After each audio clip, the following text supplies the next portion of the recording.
Hey everyone, welcome back to the Jen and Gina show. I'm Gina, and my friend Jen is on the phone. Say hi, Jen. Hey everyone. Today we're going to record episode number 15, and we're going to talk about the hotel tax update and the education board formation. These were items that were included on the agenda for the November 20th meeting. And what drew us was the formation of the education board because there's just a lot going on with the school districts in the area. And we were just inquiring about that. But to our surprise, when we walked into the meeting and we looked at the agenda as the meeting was beginning, we saw that they were having an update with the system that the hotel tax money is tracked on. So tell us why that was important to us, Jen. That is important because a lot of tax-paying citizens had filled out right to knows on the hotel tax, what the revenue is, where it's applied, how much had been collected since 2023, 2024, and these right to knows were being denied. The Treasury did not have that information. So we've enacted now a NEMO system, NEUMO system to track hotel tax and accountability. And with that, the county solicitor went a little bit further in describing how they're going to track VRBOs as well, which are the vacation rental properties. And they should be under the hotel tax, or they should be having to pay it. So now we can track which ones are paying and which ones aren't paying to make it fair across the board. Right. And so why that's important because tourism is huge. It's huge in Fayette County. There's a lot of historical places to visit. An example of that would be Falling Water. It is a place that people from all over the world come to visit. I mean, Angelina Jolie, when she was married or dating Brad Pitt, came to visit Falling Water at some point. And so anybody that knows Brad Pitt knows that he was real big on architecture. And so was it Frank Lloyd Wright?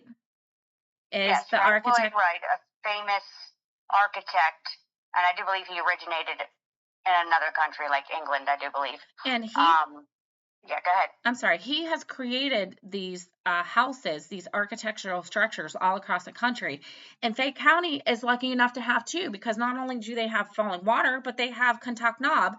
And they're pretty close in proximity. So that's just one example out of like a lot of examples that we could give you.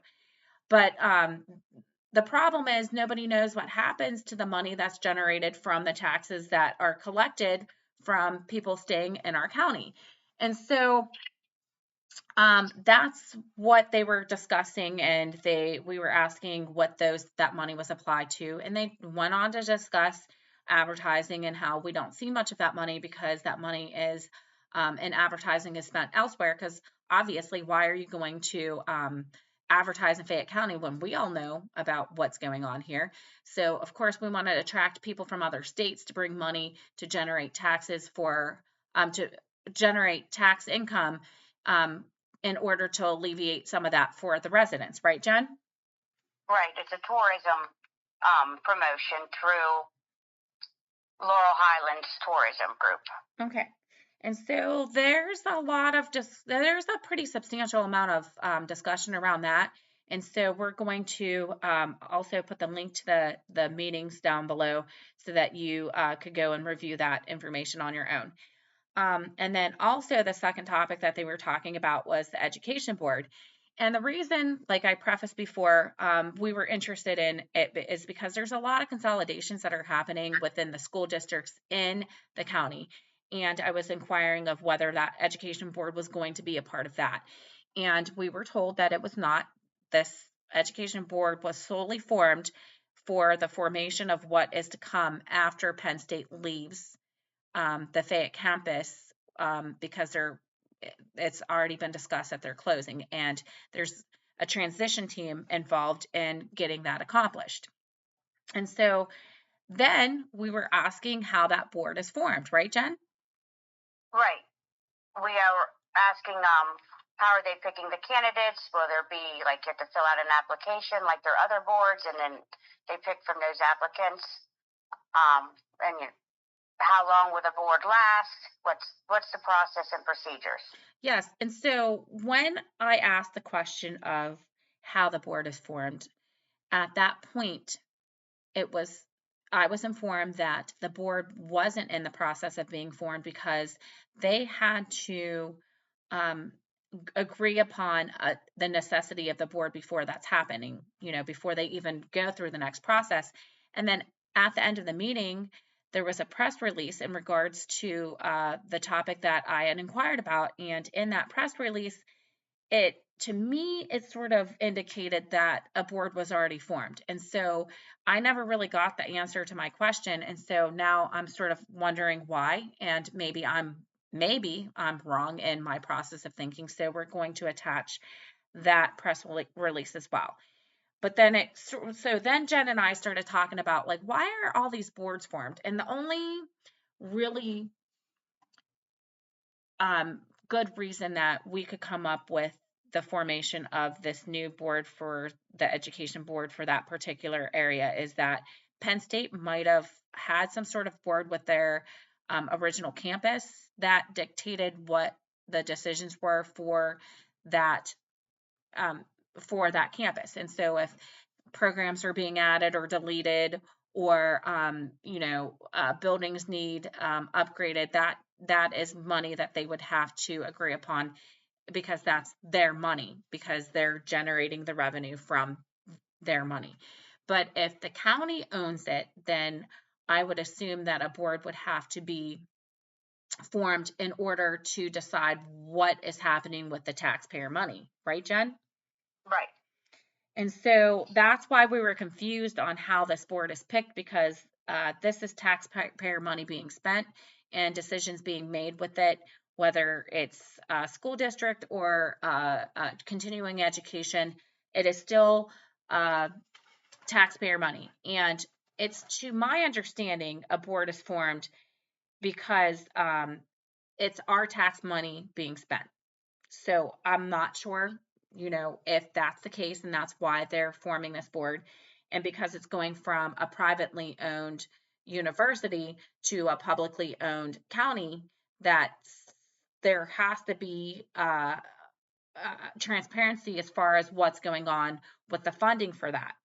And so if there's grant money coming in, if there is any type of tax money being spent, that they would have to disclose that information to the public. And according to the sunshine laws, when a board is formed, they're required to have monthly meetings, and they're also required to disclose all the information discussed in those meetings to the public.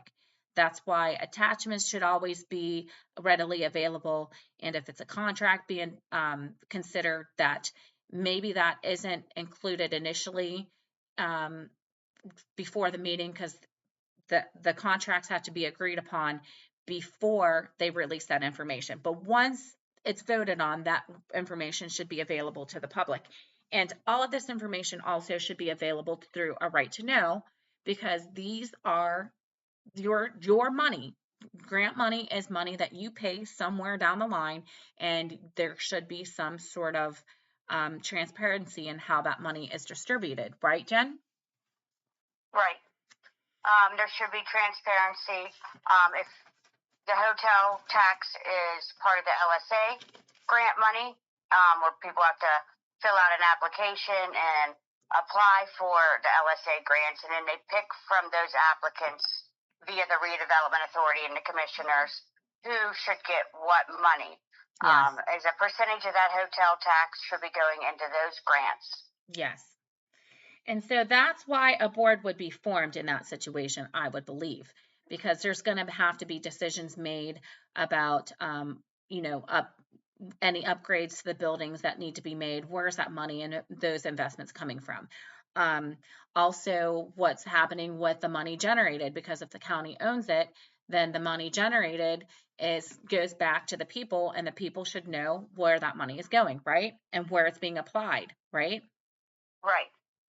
And so Those are just the main points that we felt were really important from the meeting. There's a lot of other things that were discussed in that meeting that we, going back, we might pick up on something else. They also talked about the provisions, the provisional ballots and those things as well. And they made comments about that. And so again, we try to urge people to go to as many of these public meetings as possible because you need to know where your money is going. You need to know who's making those decisions. You need to know what directions their decisions are leading into the future. And so right now, we're sort of looking to see what this education board does. Is it connected to any of the other things that we've been discussing in our previous episodes? We don't know. We don't know because we don't have any substantial connections yet. And once we do, we're hoping that those pieces come together and so that we can present to you how this all works. And this was really the inspiration behind our podcast, right, Jen? Right. And so that's all I have for this topic. Do you have anything else that you think that we need to elaborate on at this time? Just to consider everything going on with Act 77 and different changes in that bill might have an impact on why the county formed an educational board. And the timing in which the provisional ballots were actually counted and whether or not that affects being able to audit or request an audit for how the ballots are counted, right? Right. So like we said, hopefully we'll have some connections for you in the future. And we hope that you continue to tune in, and we wanted to thank you for joining us today. So that's all for me today. What about you? Anything else I'd add? Nope. All right. Thank goodness it's Friday. Yeah. So have a good day and a good weekend. Bye. See ya.